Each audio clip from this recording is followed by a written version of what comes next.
안녕하십니까?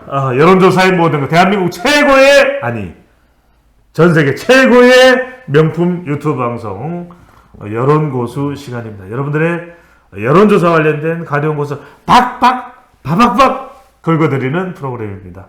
자, 정치 이슈가 많습니다. 안녕하십니까, 홍 기자님. 예, 네. 지금 다른 이슈보다도, 더불어민주당이 와지끈 흔들리고 있다. 이 이야기부터 먼저 말씀드려야 될 것 같은데, 일단 이재명 대표 체포 동의안 부결의 후폭풍입니다. 여론으로는 뭐 지지율에 미치는 여론, 또 여론 동향 대체로 부정적이라고 봐야 되겠죠. 엄청나게 부정적이죠. 예. 엄청나게. 이게 지금 아마 민주당 역사상 이 정도로 이제 여러 가지 논란이 벌어진 역사는 뭐 사실 별로 없었다라고 볼 정도로 상당히 이제 지금 혼란스러운 상황이겠죠. 예. 지금 그럼에도 불구하고 더불어민주당 내에서 친명계 의원들은 찬성표를 던진 사람들, 또 무효표를 던진 사람들, 기권표를 던진 사람을 색출해내겠다. 공천권을 안 주겠다. 이낙연 전 대표에 대해서는 영구 당원권을 박탈하고 영구 제명하겠다. 뭐 이렇게 청원이 올라오고 뭐 급속도로 청원 숫자가 불어나고 있는 상황인데, 뭐 뉴욕의 이낙연 전 대표는 그러더라고요. 저는 TV만 봤을 뿐입니다. 이랬는데 실제로 그렇게 얘기했대요? 네. 네.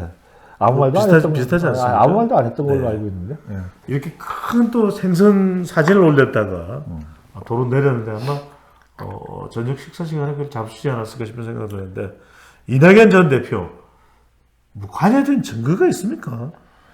아니 뭐 개딸들은 문재인 전 대통령도 문제를 삼았잖아요. 예? 네. 몰라요? 이름 가지고 문제 삼는가?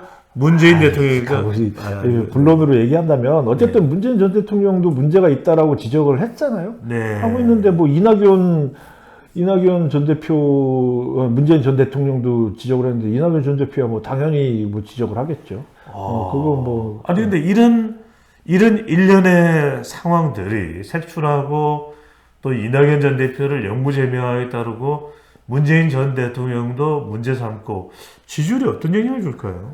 이미 폭락을 했잖아요. 이미 특히 이제 갤럽 조사가 지난주에 39% 대 29%로 10% 차이가 났고. 예? 지금 20%대로 내려왔습니다. 일주일 사이에 민주당 지지율이 5%포인트 하락을 했는데, 사실 전화면접 조사에서 일주일 사이에 5%포인트 하락하는 건 굉장히 쉽지 않은.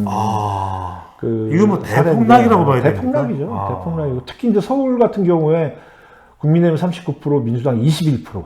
서울에요? 거의 거의 더블 스코어 비슷하게 이제 차이가 났는데, 이게 물론 이제 뭐 서울만 갖고 표본을 볼 때 그게 크지 않으니까 이제 뭐 좀 더 정밀하게 봐야겠지만, 그럼에도 불구하고 서울의 지지율이 이제 눈길을 끄는 거는 내년 총선도 뭐 총선에서 가장 의석수가 많고, 또 이제 총선에서 서울의 승패가 전국적으로 더불어민주당이 싹쓸이 냈던 곳 아니겠습니까? 거의 한 2020년에 80, 90% 가져갔죠. 41석을 가져갔습니다. 49석 중에서. 그렇죠. 또 이제 경기도도 마찬가지로 지금 늘리고 있는데, 뭐 그런 부분들이 이제 긴장감을 줄 수밖에 없는데, 결론은 지금 반대로 나오고 있다. 뭐냐면은, 그러면은 이제 사실 이재명 사법 리스크 때문에 이렇다라고 이제 우리가 판단이 되는, 객관적인 시각에서는 그렇게 됨에도 불구하고 민주당 내에서는 오히려 그 당 혁신이나 뭐 이걸 통해서 뭐 이 공천 룰을 또 이제 뭐 당원 투표를 반영을 한다든지 뭐 이렇게 하면서 이 뭐 자연스럽게 이 비명계들을 퇴출시키는 뭐 그런 과정으로 가려고 한다. 오히려 이 지경이 된 것에 대한 반성은 없고 반대파를 말 그대로 정치적으로 숙청하겠다 이런 의미로 해석할 수도 있겠네요. 그러면은 뭐 저는 뭐 사실 민주당의 앞날을 뭐 그렇게 걱정하는 사람은 아니지만 뭐 진짜 이렇게 됐을 때는 결론이 어떻게 될지 약간 좀 뭐 좀 걱정은 되네요. 홍 기자님하고 저하고는 그 구독자 수를 걱정할 때지 뭐 다른 거 걱정할 때가 아니니까요. 자, 그런데 일부 친민주당계 데이터 분석이 됐든 여론 분석이 됐든 아니면은 정치 또 평론이 됐든 민주당 지지율이 줄어든 것이 아니다. 또 홍 기자님이 칼럼을 썼음에도 불구하고 이것은 일종의 과표집이다. 또는 당원수가 늘어나고 있으니까 그것은 중도층의 자각이다. 어떻게 해석해야 됩니까? 지금 K-스탯 리서치 명품조사에서죠. 이 MBS 여론조사에도 20%대 지지율이거든요. 그렇죠. 39%대 27%인가 뭐 그렇죠. 이거 어떻게 해석해야 됩니까? 이런 민주당 내의 일부 친명계 분석가들의 뭐라고 해야 될까요? 이런 좀 주관적인 해석 어떻게 봐야 될까요? 그럼 말 그대로 주관적인 해석이죠. 예. 말 그대로 이 주관적인 해석이지. 예. 지금 더 수렁 속으로 빠뜨리지 않습니까? 그렇죠. 그렇게 뭐 간단히 생각할 예. 부분은 아닌 것 같아요. 지금 예를 들어서 이게 뭐 이제 여론조사를 못 믿겠다. 예. 뭐 내지는 뭐 지금 뭐 아주 특이한 상황이기 때문에 뭐 그거를 인정할 수 없다라고 예. 생각을 한다면 그분들이 이 문재인 전 대통령이 70% 80% 지지율 될 때는 아무 말도 안 했어요. 아마 네. 어쨌든 지금 최근의 상황만 봤을 때 예. 제가 이제 눈길을 끄는 게 예.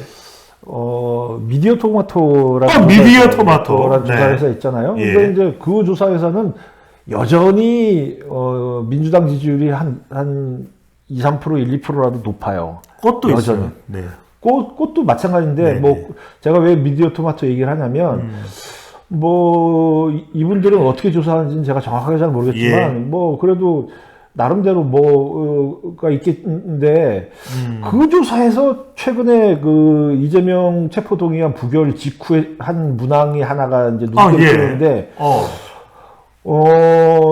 저기 이재명 대표 체제에 대해서 민주당의 예. 체제에 대해서 어떻게 생각하느냐. 예. 이재명 대표가 사퇴해야 된다 50.4%, 그래요? 이재명 대표 체제를 지속해야 된다 42.8%. 미디어 토마토 조사에서. 그것도 절반이 넘네요. 사퇴가. 절반은 넘죠. 저는 근데 이렇게 직접적으로 사퇴해야 되느냐 마느냐 뭐 이런 식으로 물어본 문항은 미디어 토마토밖에 좀 못 봤는데 아직까지는 앞으로 또 나오겠지만 근데 미디어 토마토가 상대적으로 민주당 쪽에 우호적인 조사 결과 뭐 지금까지 아까도 방금 말씀했지만 민주당 지지율 떨어진 게 아니다라고 이제 주장하는 분들이 믿고 싶어하는 예. 조사회사인데 거기서 이렇게 나왔어요. 그리고 그 조사에서 미디어 보면은 토마토 조사마저도 사퇴하라는 이야기네요. 그렇죠. 거기서 보면은 중도층도 이 대표 사퇴해야 된다 48%, 뭐 유지해야 된다 39%. 특히 20대에서 보면은 사퇴가 53%가 나왔어. 그러면은 이 여론조사만 보더라도 이 대표 체제를 계속 유지 내지는 오히려 강화시키려고 하는 움직임이 예. 민주당한테는 약이 될지 독이 될지는 좀 보일 것 같아요. 설마 이 조사 결과를 홍영림 기자가 보지는 않겠지라고 생각했지 않았을까요? 아니죠. 저한테 이메일로 왔던데. 이메일로 왔습니까? 네, 매주 보내줘요. 저한테. 네. 어떻게 그런 일이 있을 수가 있죠? 그러니까 뭐 어쨌든 예. 네. 저한테는 안 오던데 역시 잘 나가는 분은 다르군요.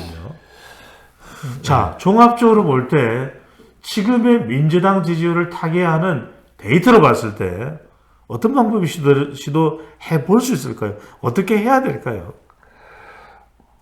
근데 예. 사실 이제 정상적인 흐름으로 봤을 때는 네. 이게 그래서 이재명 대표 체제로 가는 게 일반 민심도 그렇지만 아마 미디어 토마토가 아니라 다른 조사에서 조사했다면 한 60%가 넘어갈 가능성도 있는데 저는 그 민주당 당 대표직 사퇴 여론은 매우 높습니다. 그렇죠. 네. 근데 이제 저는